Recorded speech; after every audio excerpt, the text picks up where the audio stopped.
Good morning, everybody, and welcome to another episode of the Liberal Red Pill.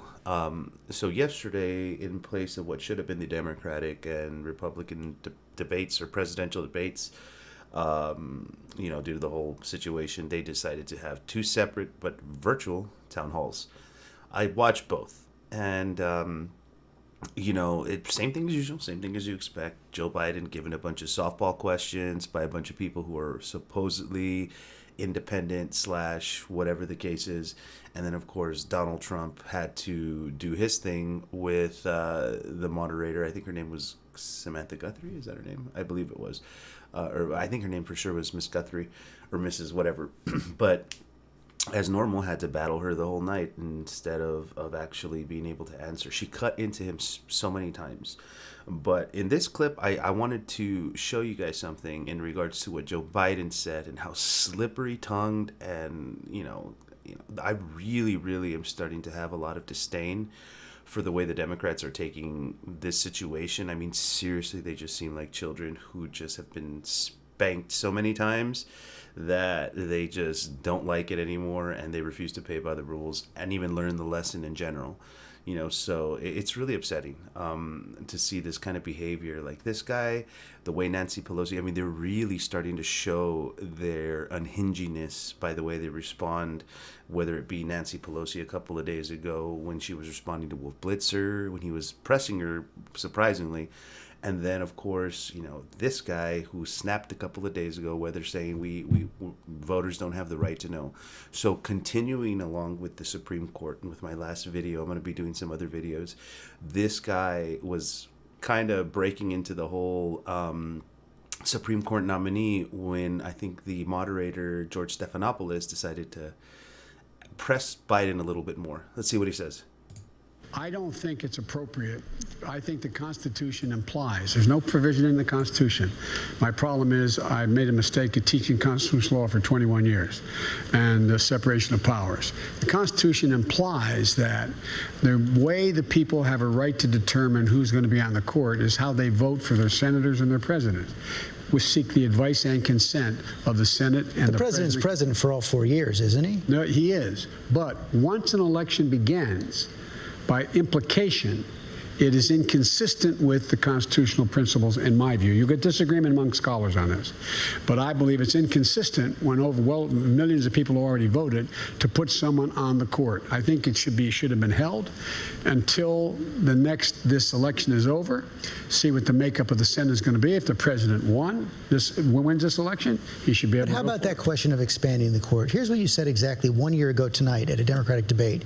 You said, I would not get into court packing. I would not pack the court. That's not what you're saying now. Is the nomination of Judge Barrett reason enough to rethink your position? What I wanted to do, George, if I had answered the question directly, then all the focus would be on what's Biden going to do if he wins, instead of on, is it appropriate what is going on now? And it should stay. This is the thing that the president loves to do, always take our eye off the ball. What's at stake? One of the things Pete has suggested is, and there's a number of constitutional scholars have suggested as well, that there are at least 4 or 5 options that are available to determine whether or not you can change the way in which the court lifetime appointment takes place, consistent, arguably, with the Constitution. I have not been a fan of court packing because I think it just generates what will happen. Whoever wins, it just keeps moving in a way that is inconsistent with what is going to be manageable. So you're still not a fan? Well, I'm not a fan. I then say it depends on how this turns out. So it depends on how this turns out.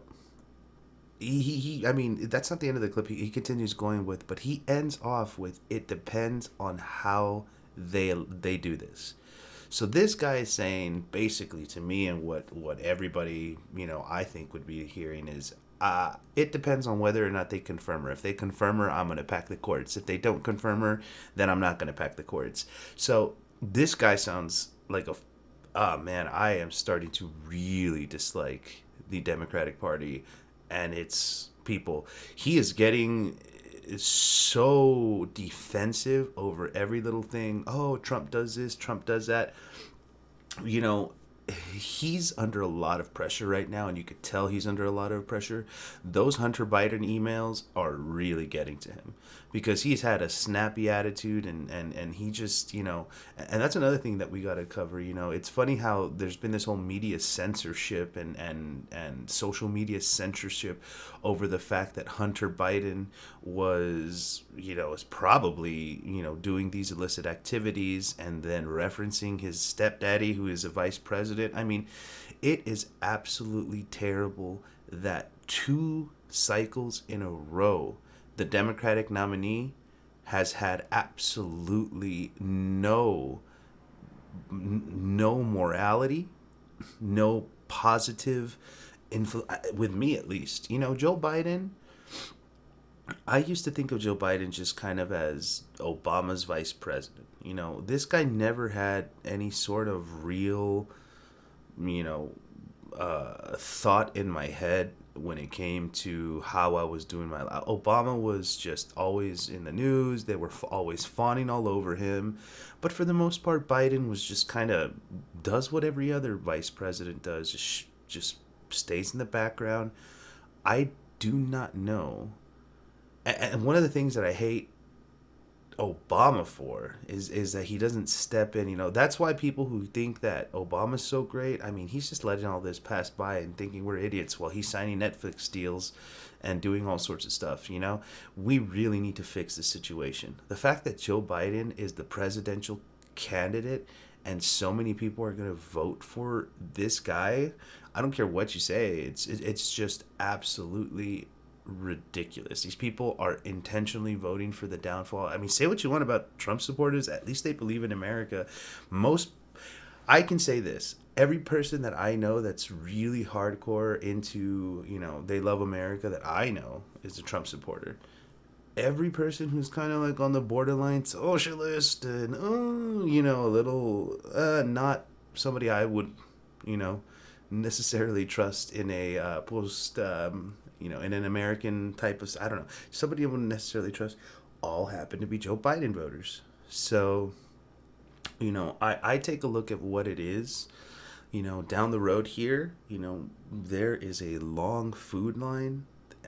Democrats probably love that. So yeah, guys, I think it's absolutely sick when it comes to the packing of the courts. This guy's lying to our faces. He refuses to answer. They push him forward. The end result of this clip says it depends on whether or not they confirm Amy Coney Barrett. I'll give my answer before the election day. So as it stood, he didn't even give a solid answer, but I mean, we could all tell, guys. We could all tell basically what he's saying. He's saying, if we lose, we're going to change the rules again, is essentially what they're saying. So, I mean, I don't know what to do. I really am not...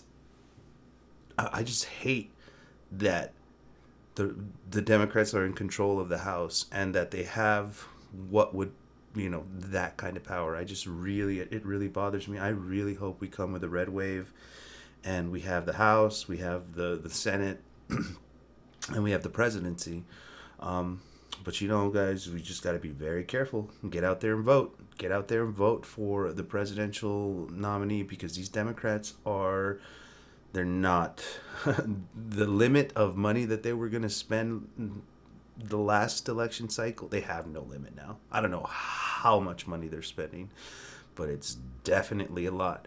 And it's definitely influential. So I don't know if you've been noticing lately, they've been spending a whole lot of money. Even the social media networks are starting to get involved in helping the Democrats by suppressing the Hunter Biden stories.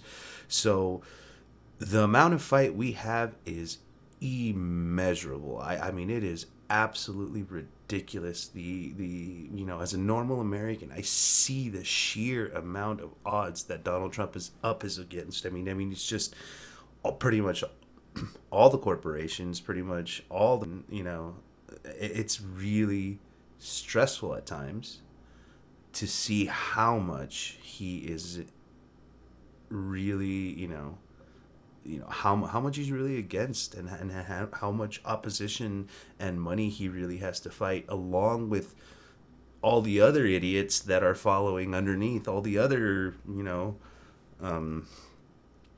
that like-minded idiots, such as the normal voters of California, New York, and other would be named Democratic strongholds. So, I mean, we have a lot to fight. We have from the top down to the bottom, and it's not going to get easier. So get out there and vote and make sure that these people don't take control. Jesus, they don't need to be in control, because I don't know what they would do to our country other than ruin it.